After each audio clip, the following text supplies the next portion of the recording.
Yasuranandana Vraja Janaranjana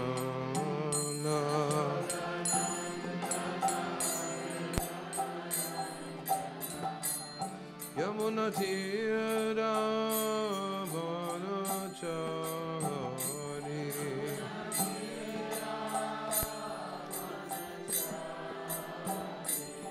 Yamunatira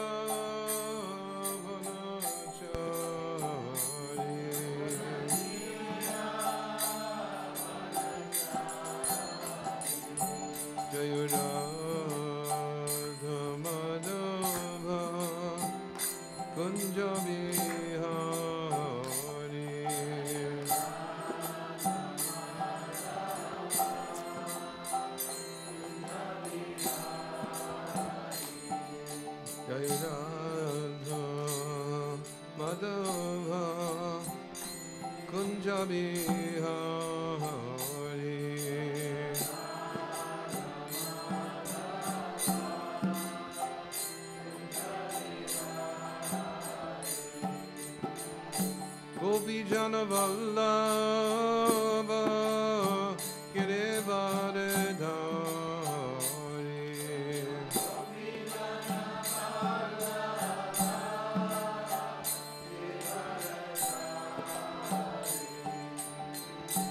Gopijana Vallabha Girivardhari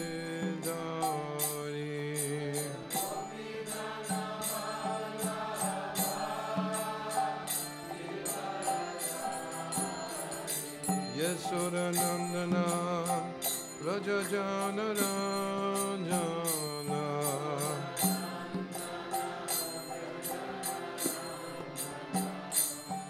Yasuranandana Raja Janaranjana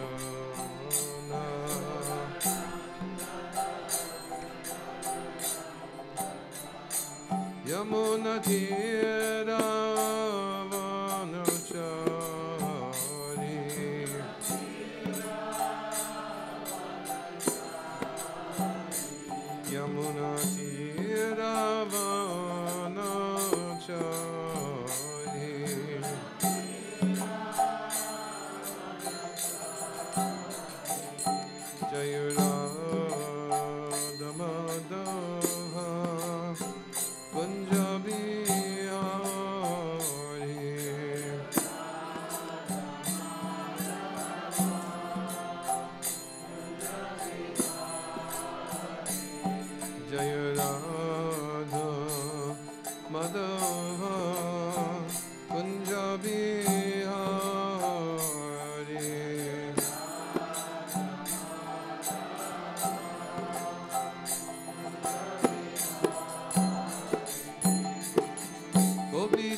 Gopijana Vallabha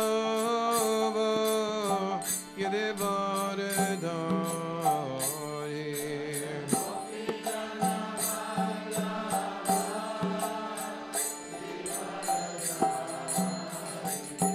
Yasuranandana Vraja Janaranjana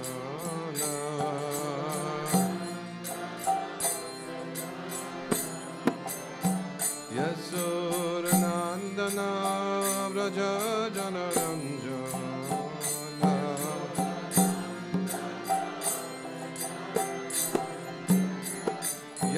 Yamunatira Vanachari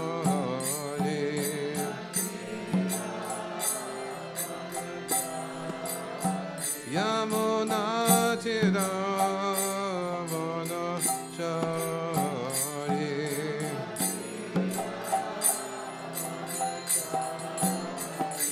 Jayo Raja Madhava Kunjabi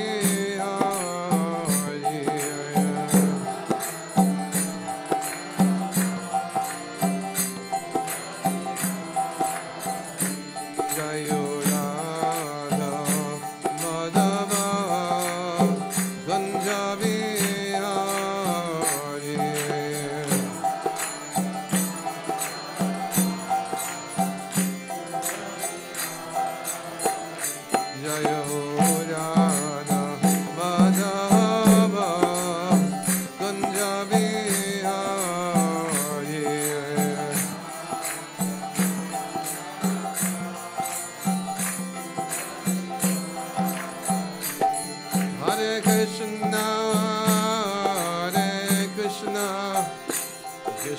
Krishna, Hare Hare, Hare Rama, Hare Rama, Rama Rama, Hare Hare.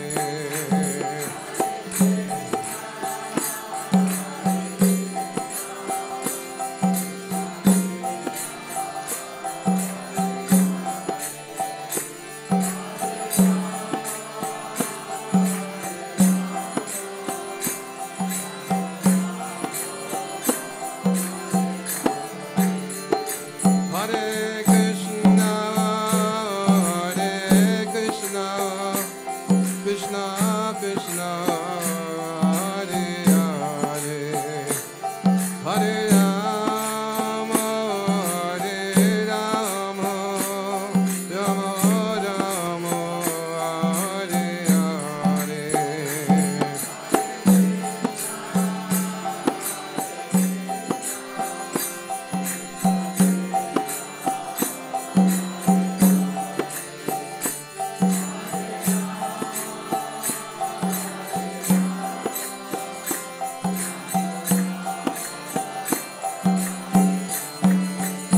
Hare Krishna, Hare Krishna, Krishna Krishna, Hare Hare, Hare Rama, Hare Rama, Rama Rama, Hare Hare.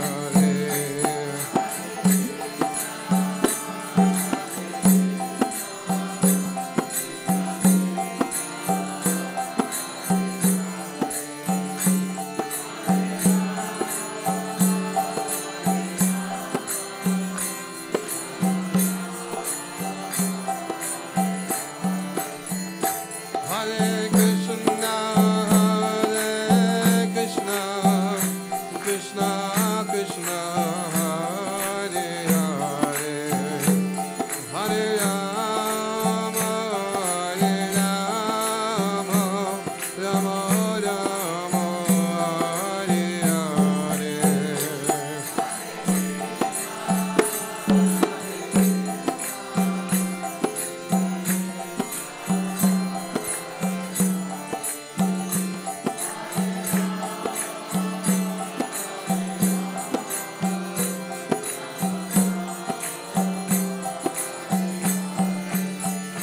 Hare Krishna, Hare Krishna, Krishna Krishna, Hare Hare, Hare Rama, Hare Rama, Rama Rama, Hare Hare.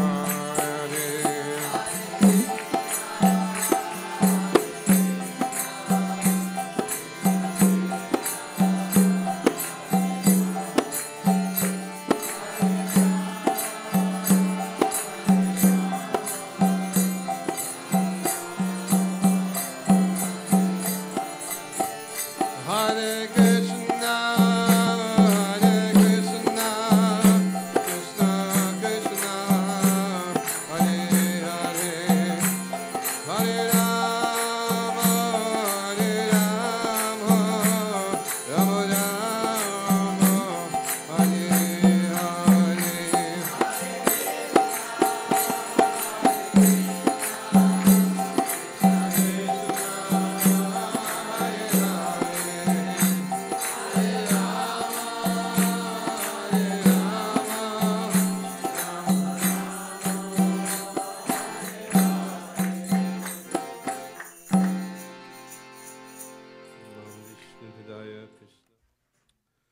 Om Namo Bhagavate Vasudevaya.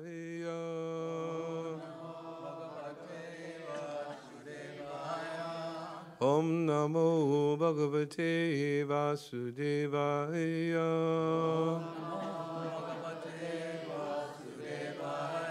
Om Namo Bhagavate Vasudevaya.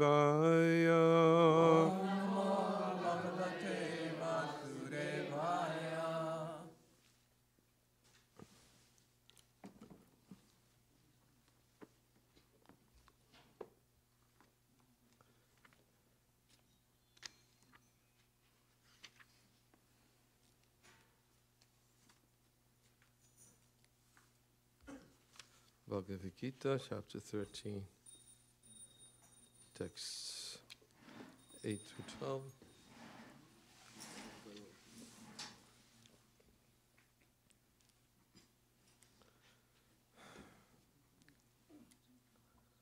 Amanitvam, adambitvam, ahimsa kshanti arjavam, archayopasanam socham staryam atma vinigraha, indriyateshu vairagyam anahankara evacha, janma mrityu jara vyadhi dukkha doshanudarshanam, asaktir anabhishvanga putra dhara grihadashu, nityam cha samachitatvam, ishtanishto papatishu.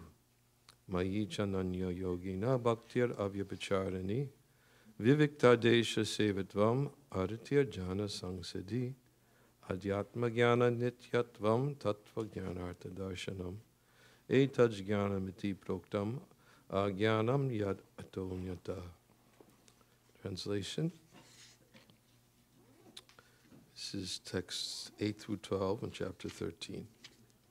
Humility, pridelessness, nonviolence, tolerance, simplicity, approaching a bona fide spiritual master, cleanliness, steadiness, self-control, reunification of the objects of sense gratification, absence of false ego, the perception of the evil of birth, death, old age, and disease, detachment, freedom from entanglement with children, wife, home, and the rest, even-mindedness amid pleasant and unpleasant events, constant and unalloyed devotion to me, aspiring to live in a solitary place, detachment from the general mass of people, accepting the importance of self-realization, and philosophical search for the absolute truth.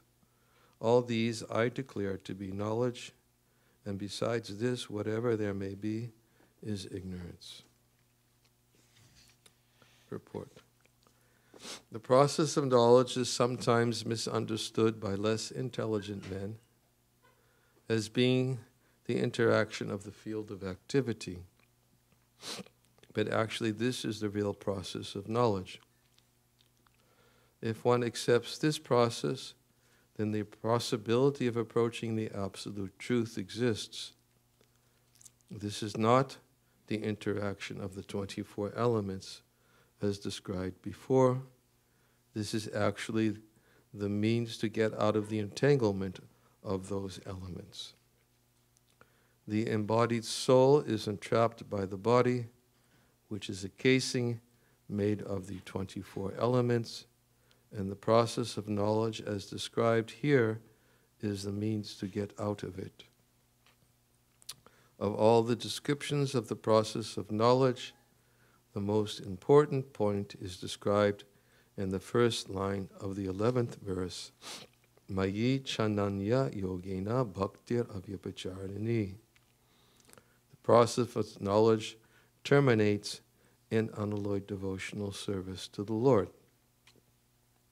So if one does not approach or is not able to approach the transcendental service of the Lord, then the other 19 items are of no particular value. But if one takes to devotional service in full Krishna consciousness, the other 19 items automatically develop within him. As stated in Srimad Bhagavatam, Yas yasti bhaktir bhagavatya kinshana savair gunais tatra samasate sura. All the good qualities of knowledge develop in one who has attained the stage of devotional service. The principle of accepting a spiritual master, as mentioned in the 8th verse, is essential even for one who takes to devotional service. It is most important. Transcendental life begins when one accepts a bona fide spiritual master. The Supreme Personality of Godhead, Shri Krishna, clearly states here that this process of knowledge is the actual path. Anything speculated beyond this is nonsense. This is a very long purport. Srila Prabhupada goes into detail on each of these, and we'll gradually work our way through it based on the amount of time available to us. I'll stop here for now and speak a little bit about what we've read so far. Om Jnana Timirandasya Niranjana Salakaya Chakshur Unmini Chamnina Tasmai Shri Gurave Namaha Mukam Koroti Vachalam Pangum Langayate Garim Yat Kripa Tamaham Vande Shri Gunundina Taranam Nama Om Vishnu Padaya Krishna Pristaya Bhutale Shrimate Bhaktivedanta Swamin Iti Namane Namaste Saraswate Devi Gauravani Pracharine Nirvishesha Shanyavadi Pastachadi Satarane Jai Shri Krishna Chaitanya Prabhu Nityananda Shri Advaita Gadadhar Shiva Siddhi Gaura Bhaktivinda Hare Krishna Krishna Krishna Hare Hare Hare Rama Rama Rama Hare Hare.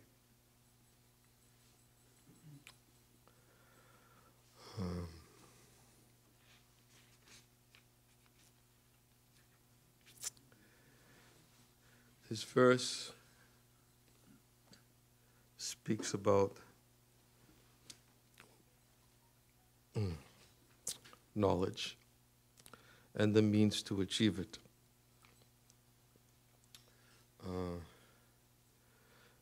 The list is long. We won't read it all again. We'll go through each one individually.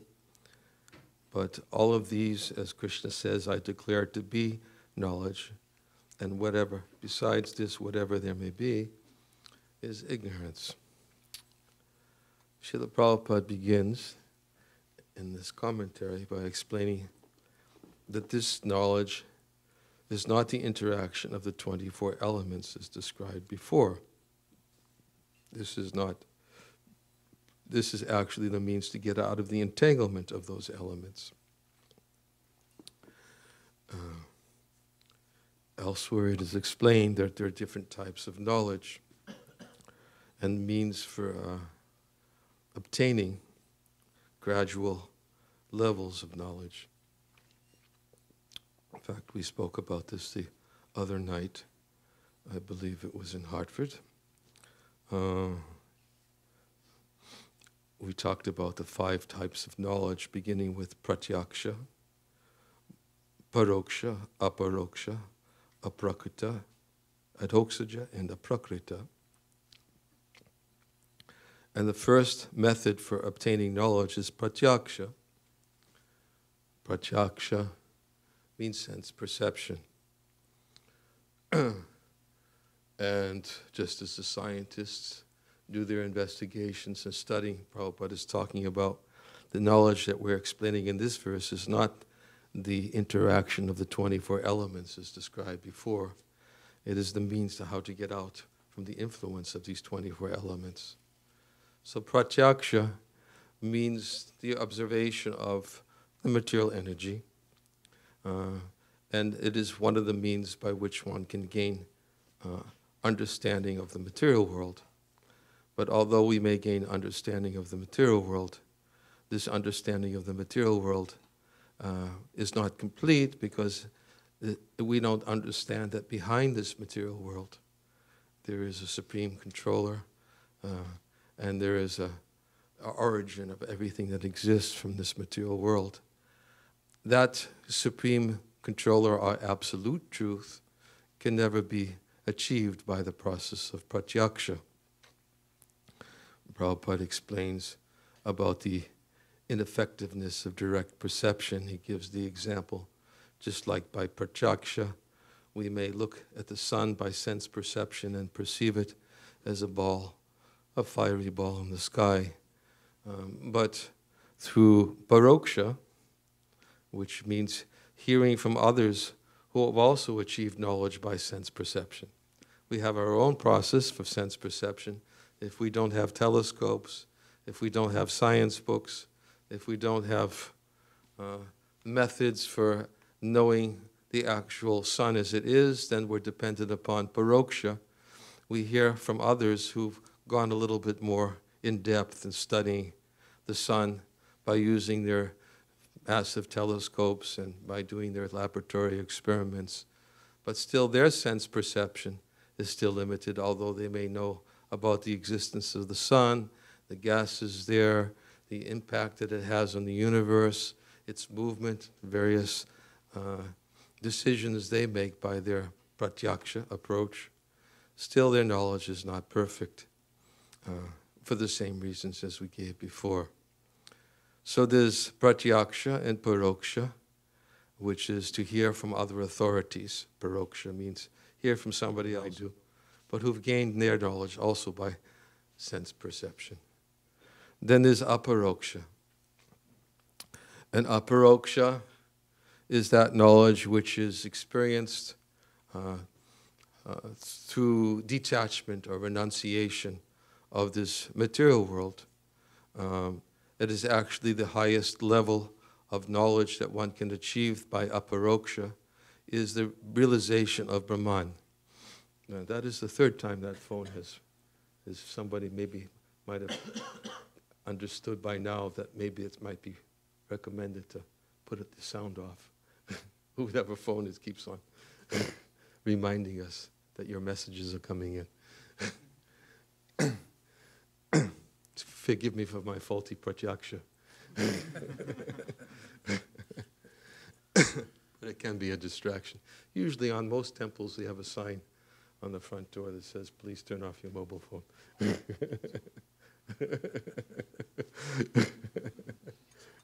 Okay.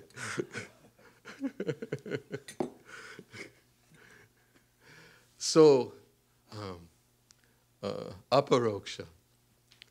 The highest knowledge that one can achieve from aparoksha is the knowledge of Brahman, which, as we know, as Srimad Bhagavatam states, that there are three aspects of the absolute truth or knowledge. Brahmeti, Paramatmeti, Bhagavan iti shabdyate. There is the Brahman realization, which is the negation of the physical world. There is the Paramatma realization, which is the realization of the Lord as the supersoul within the heart. And then there is Bhagavan, which is realization of Krishna, who is the origin or creator of everything, both material and spiritual. So, aparoksha is Brahman realization. And the next level of knowledge, beyond the knowledge which is achieved through pratyaksha and aparoksha, beyond that is called adhoksaja. Adhoksaja means to understand that which was beyond sense perception, understand that which is not obtainable simply by direct perception. Neither is it attainable simply by realization of the impersonal absolute. But aprakrita is knowledge of the Vaikuntha planets, the spiritual world. That knowledge cannot be achieved by any of these lower processes, but it can only be achieved by one who has qualified himself for gaining entrance and realization into that understanding which has been revealed to him. And this knowledge, of course, is revealed by the Supreme Lord, by devotional service to the Lord. And yet, there is still even a higher stage of knowledge, which is called aprakrita.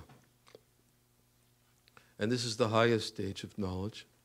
Aprakrita means the unmanifested or eternally manifested spiritual world, which the highest realm is Goloka Vrindavan. And this highest knowledge is described as Jnana Sunya Bhakti, which is achieved by devotional service. But as we said, Jnana Sunya is the highest knowledge, but Jnana Sunya means without knowledge. How is it that the highest knowledge is described or defined as Jnana Sunya, as to be devoid of knowledge? Very difficult to understand. If one tries to understand this simply by mental speculation, it is not so easy. But again, this knowledge has been revealed by those who have realization of the transcendental absolute world. It has been revealed by Krishna himself into the hearts of those who've qualified themselves for such knowledge. And Krishna himself gives that knowledge also of the spiritual world. And the reason why it is called Jnana Sunya, because those who are on that platform of topmost knowledge is that they have no knowledge of the divinity of Krishna. They simply know Krishna according, and we're filled with pictures, and I was looking around this temple room. This temple room is filled with pictures of devotees who are situated on the platform of Jnana Sunya Bhakti. What is their knowledge? Well, here we have a picture of Krishna and Balaram. In fact, I think it's Krishna massaging Balaram's feet in the forest of, what's the forest with Dana-Kusura? Talavan forest, yes. I think it's in the Talavan forest. And in that place, when they entered into the forest, Krishna began glorifying Balaram, saying, look at all these trees, they're bowing down before you. They're offering their obeisances to you. And Krishna is even massaging Lord Balaram's feet as he's accepting Lord Balaram as his superior. Lord Balaram, of course, has a relationship with Krishna and all 5 rasas. He has a relationship with Krishna as his friend, his cowherd boyfriend who enters into the forest and they go out to the forest playing.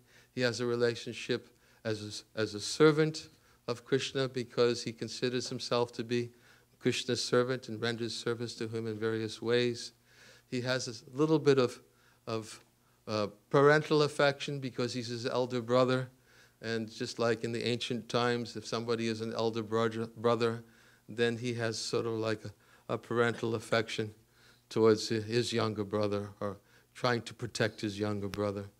And there's also another, of course, he serves Krishna in another capacity in Madhurya Ras, but in a different form.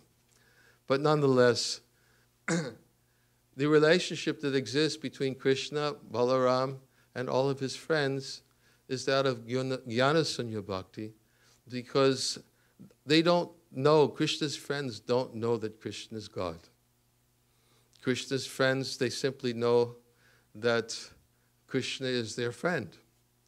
And because they simply think of Krishna this way, their knowledge of Aishvarya, or the opulence of the Supreme Lord, is covered by the Lord's Yogamaya potency. And therefore they are not in any way disturbed in their relationship with Krishna. As the example is given in Chaitanya Charitamrita, when the cowherd boys are thinking of Krishna as their friend, they jump on his back and they play with him in various ways. But in order to jump on Krishna's back, it would be very disturbing if one had to think that Krishna is God. Because if you think that Krishna is God, how could you possibly dare jump on his back and play with him in that way? Therefore, Krishna, through his Yogamaya potency, he covers them so they have no knowledge of Krishna's divinity. Jnana Sunya. They're without knowledge. Mother Jasoda, we see Mother Jasoda, she's reaching out. She's accepting Krishna as he comes back from the pasturing grounds. When he goes into the forest with his cowherd boyfriends every morning, they go out to the pasturing grounds, and there's always various events that will take place while they're pasturing grounds. Mother Jasoda is feeling intense separation from her son as he's entering into the forest, and she's in great anxiety. Her mind is always absorbed in thoughts of her son and always thinks of her son in this way. In fact, Vishwanath Chakravarti Thakur explains sometimes when Krishna is returning from the forest, the demigods from the sky can be seen as showering flowers on Krishna after he has just killed a demon in the forest. And when she looks at the demigods showering flowers on Krishna, she's thinking, oh, how wonderful my son Krishna is. Ordinarily, if one was seeing the demigods showering flowers, they'd be shocked. They'd be awestruck. What kind of a person is my son? The demigods are showering She doesn't become disturbed that way because she has jnana sunya bhakti. She's devoid of knowledge of Krishna's divinity. And therefore, she knows Krishna as her son. That is her knowledge. Krishna's friends know Krishna as their friend. Krishna's cowherd girlfriends, they know Krishna as their lover. And in this way, their knowledge of Krishna is considered to be the topmost knowledge. Now, how is that achieved? How to obtain jnana sunya bhakti? Well, Krishna explains also that only by undivided devotional service can I be understood as I am, standing directly before you. And then only then can you enter into the mysteries of understanding. That knowledge has to be revealed. It cannot be in any way obtained by pratyaksha, nor by paroksha, nor by aparoksha, simply by performing austerities and penances. We oftentimes give that example of Lord Brahma, who says that those who perform severe austerities and penances in order to achieve the realization, Brahman realization, then they engage in severe austerities and penances, or they're engaged in mental speculation in order to understand the absolute truth. But the fruit of all of their labor is actually the only thing they get, hard labor. They just as a person beats an empty husk of wheat to get grain, he will never get any grain from the empty husk of wheat. He can go on beating and beating and beating, but what does he get as a result of all that? He gets his hard labor. Krishna will not reveal simply by austerities and penances. He will not be understood by mental speculation. And so many verses explain the Nayam Sukapo Bhagavan Dehi Nam Gopika Sutta, the Krishna, the son of Mother Jasoda, can only be understood by those who are engaged in spontaneous, loving, devotional service to him. He cannot be understood simply by performing austerities, nor by great sacrifices, nor by one who identifies with this material body. And this cannot be understood. Atapi dedev padam bhuja dvaya. Only unless one gets a drop of mercy from Krishna's lotus feet will he be able to know the greatness of Krishna's personality. It's not possible by any other way. So therefore, this is revealed knowledge. Just as we refer to the scriptures as the revealed scriptures.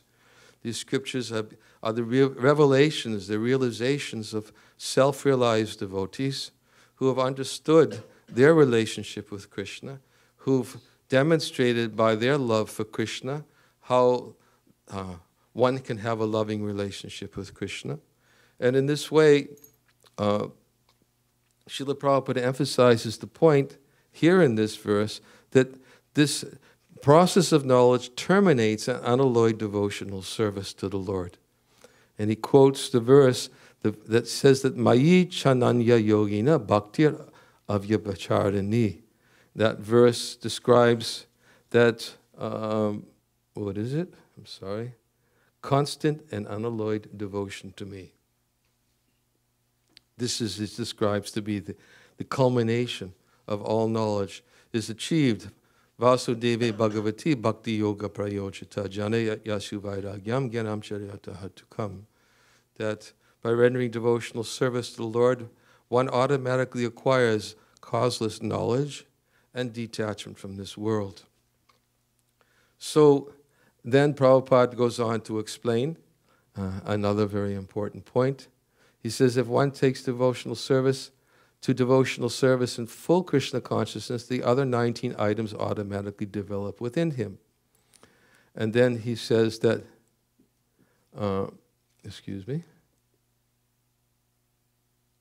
he says if one does not approach or is not able to approach the transcendental service of the Lord, then the other 19 items are of no particular value.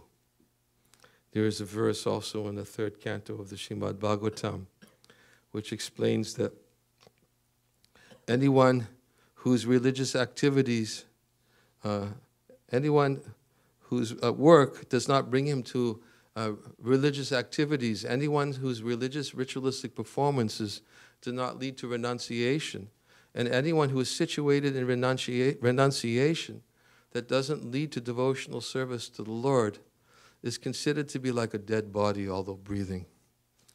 This verse explains also the culmination of everything, of all knowledge, is when one actually can engage in devotional service to the Lord. And he says if one doesn't come to this platform of devotional service, anything else, all these other processes are of no particular value. So this is simply a summary of the different levels of knowledge. And now he's going to go, and Srila Prabhupada is going to go and explain what these other different types of knowledge are. He says, as for the knowledge outlined here, the items may be analyzed as follows. Humility means that one should not be anxious to have the satisfaction of being honored by others. The material conception of life makes us very eager to receive honor from others, but from the point of view of a man in perfect knowledge, who knows that he is not this body, anything honor or dishonor pertaining to this body is useless. One should not be hankering after this material deception. People are very anxious to be famous for their religion, and consequently sometimes it is found that without understanding the principles of religion, one enters into some group which is not actually following religious principles, and then wants to advertise himself as a religious mentor. As for advancement in spiritual science, one should have a test to see how far he is progressing. He can judge by these items. Well, the first is humility. This in itself, of course, can be a whole lecture about humility and how to do that in 3 minutes. But it's important. It's very important, so I'll utilize the 3 minutes to simply to try to go a little bit more about humility. As Krishna says, it begins with humility, pridelessness, non-violence, tolerance, simplicity, and approaching a bona fide spiritual master. So Prabhupada says, humility means that one should not be anxious to have the satisfaction of being honored by others. Now, this in itself is not very easy to do simply by intelligence. We may actually intellectually understand that the desire for fame, the desire for recognition, the desire for honor is detrimental to the path of spiritual life. But nonetheless, we may find that impulsively, we're always looking for it. We have a need for it. And Prabhupada goes on to explain, of course, and in many other places, it goes on to explain that this is all external identification with the body. Actually, we have nothing to be proud of if we actually understand that we're eternal spirit souls. I actually reflect, I don't even know if I can tell this story with a limited time, but I remember one time when I was having a very difficult time with humility. And in fact, it was here in this temple. It took place about 43 years ago. And I had this experience that one of my authorities, he had this compulsion to insult me publicly. And that was very difficult for me to accept, to swallow. And I was trying to think, so many different ways I was trying to think, why is he doing this to me? And I was becoming resentful, but I didn't say anything to anybody. I kept it in myself, but in my mind I was always just very, very disturbed about it. And I remember trying to deal with that with great difficulty. And especially, anyways, I have to make it short. But I remember coming back from traveling Sankirtan once, and I was asked to give a class in Srimad Bhagavatam from the 5th canto. And the 5th canto, it just so happens the verse that I was asked to speak on was about Jad Bharata and Maharaj Rahugana. And that verse that I was asked to speak on, Maharaj Rahugana, who was a great king, he was hurling all kinds of insults to Jad Bharata.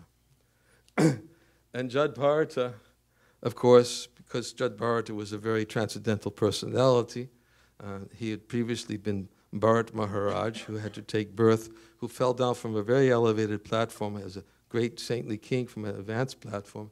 He had to take birth in a deer's body in his next life as a deer, but in that deer body, he remembered his previous life because of his elevated state of consciousness, and even in the body of a deer, he would go and he would sit in the outskirts and hear great sages discussing Krishna's pastimes in the body of the deer.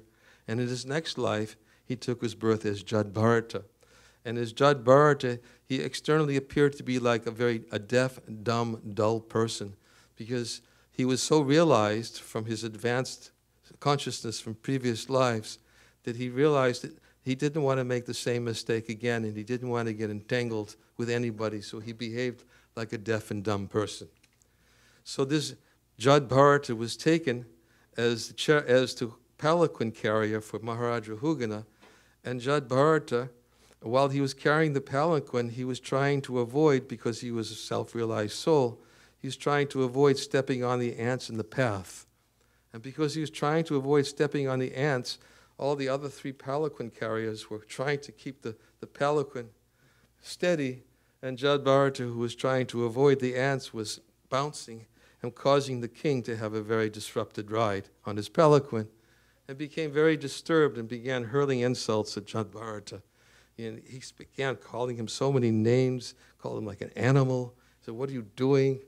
And Jad Bharata was hearing all those insults, and he responded to him. He said, "Actually, these insults have no effect on me because I'm not this body." And he began to explain. About how he was completely detached from the bodily conception of life, and then gradually, by his explanation to Maharaj Rahugana, then Maharaj Rahugana was able to understand he happened to be a very elevated soul. Although he played deaf and dumb, he did speak at that one time to Maharaj Rahugana. Someone may say if he played deaf and dumb, well, he didn't do a very good job of it. And why? But he did begin speaking at that particular time. What to do? It's my fault. I'm going to finish this, okay? So, anyways,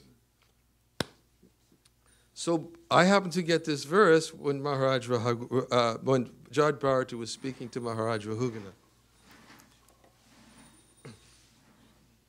And it was all about insult.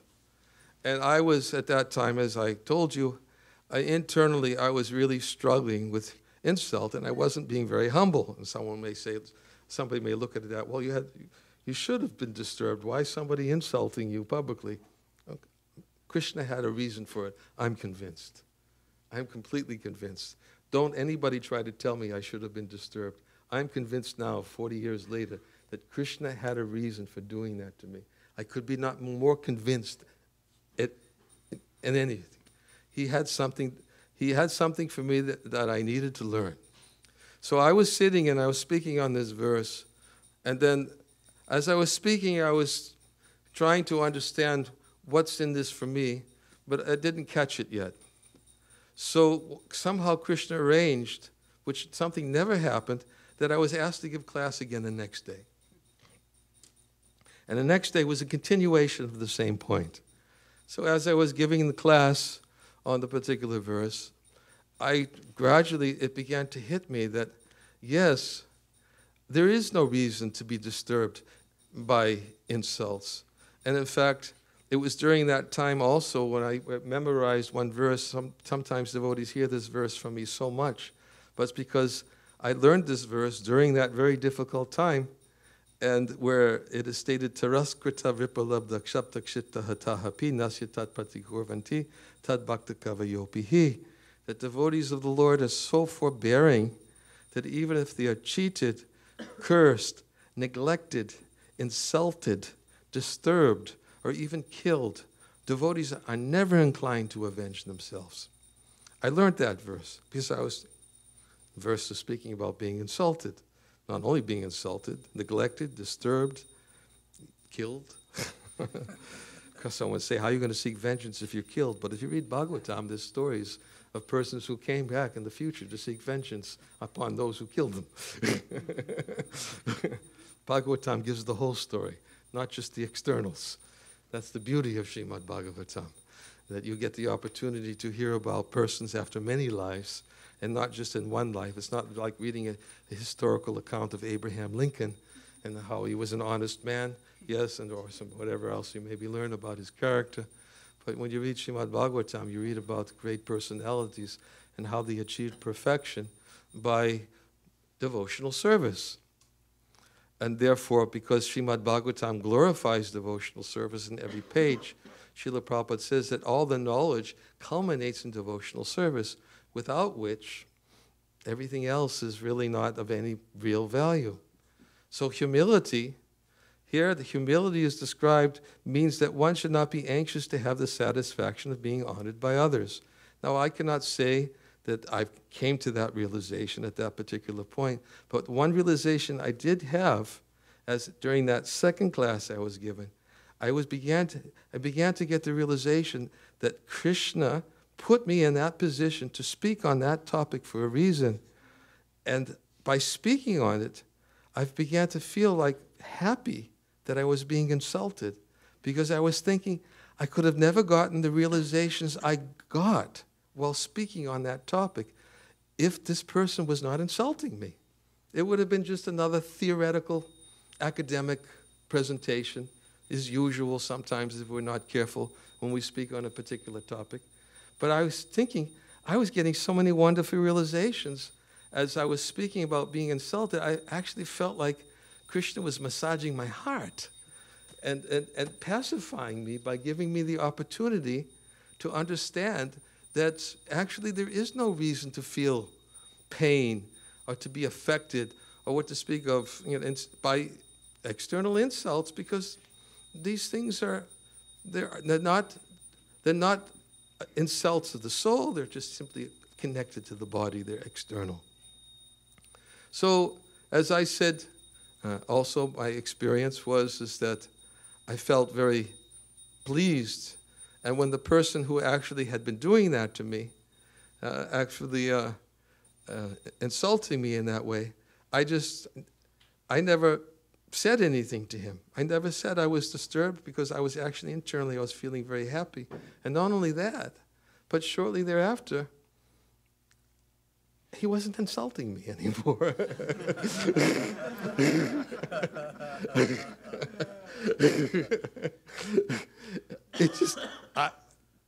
I just stopped insulting me. And it just so happens I saw this person 20 years later. And I had been sharing that story with devotees around that time about my own experience with being insulted and how Krishna was very kind. He taught me how I was grateful to get the realization I got, how he put me on the asana to speak about being insulted and gave me those exact verses about insult. I didn't look for those verses. Somehow there was some divine hand from me in those verses. But yet this devotee had heard that I was speaking on this topic, and he came up to me and said, "By the way, I heard that you're speaking about somebody who was insulting you." He said, was that me? And I said, "No, don't worry about it. I'm very grateful. You won't believe the realization." You won't believe the realizations I got from it. And I said, "Please, don't worry about it. Don't worry." Then he looked at me and said, "I'm a fallen grihasta and you're a sannyasi. I think I better apologize to you now." And I said, No, don't apologize. And, he went down and I just simply reached down and touched his feet, held him in embrace, and said, "Thank you." And Krishna has his ways. Krishna has his ways of teaching us that, so humility, as Prabhupada says right here, means that one should not be anxious to have the satisfaction of being honored by others. One has this material conception of life makes us very eager to receive honor from others. But from the point of view of a man in perfect knowledge, who knows that he is not this body, anything honor or dishonor pertaining to this body is useless. Krishna says in the Bhagavad Gita 6th chapter, for one who's conquered the mind, super soul is reached and he attains tranquility. For such a man, heat and cold, happiness, distress, honor and dishonor, they're all the same. This is how to transcend the dualities of this world. We transcend the dualities of the Lord of this world by making a connection with Krishna and seeing everything connected to Krishna. This is Krishna consciousness. And therefore Prabhupada says all these qualities culminate in devotional service to the Lord. Every one of them will culminate in devotional service to the Lord. We simply have to make the effort to understand what is the goal of all this knowledge. Vedaishcha sayavaraham eva Veda. Vedanta Vedanta, what is it? Vedanta? Hare Krishna, my memory is Evacham. By all the Vedas I am to be known. Indeed, I am the Kapala de Vedanta, and I am the knower of the Vedas, Krishna says. So the goal of all the knowledge is to know who is Krishna. This is perfection. This knowledge to know Krishna is, as we said, is that knowledge which is revealed to the person within the heart of that person who makes the effort to surrender and to engage in devotional service, beginning with the processes of devotional service of hearing and chanting the glories of the Lord. Shravanam, Kirtanam, Vishnu, Smaranam, Padasevanam, Achanam, Vandanam, Dasyam, Sakyam, Atmanam, Vedanam. There are 9 processes of devotional service which begin with hearing about Krishna and chanting and glorifying Krishna. And then Srila Prabhupada explains when there is Shravanam, Kirtanam, then the result of that is Smaranam, Vishnu Smaranam. One will be able to remember Krishna. And remembrance of Krishna, of course, is the safest place to be in this material world. If we simply Bhaja Hure Mana Shinanda Nandana Abhaya Charana Ravindare, as Govinda Das says, my dear mind, please meditate upon the lotus feet of the divine son of Nanda, because by meditation upon him, one becomes fearless in this world. So by hearing these transcendental narrations and hearing about Krishna gradually and through realized souls, through the revealed scriptures, and gradually we can hope to be able to bypass these other methods of inferior knowledge and come to the most complete understanding of knowledge, which is revealed only through the process of devotional service to Krishna. And Srila Prabhupada will go on to explain more. We only touched on humility, pridelessness a little bit, but there is many more. There's nonviolence, tolerance, simplicity, approaching a bona fide spiritual master, cleanliness, steadiness, self-control, renunciation of the objects of sense gratification, absence of false ego, the perception of the evil of birth, death, old age, and disease, detachment from entanglement with children, wife, home, and the rest, even-mindedness amid pleasant and unpleasant events, constant and unalloyed devotion to me, aspiring to live in a solitary place, detachment from the general mass of people, accepting the importance of self-realization, and philosophical search for the absolute truth. All these I declare to be knowledge, and besides this, whatever there may be, is ignorance. Hare Krishna. We will stop there and we'll have kirtan for the remainder of the Arctic. Thank you very much. Hare Krishna.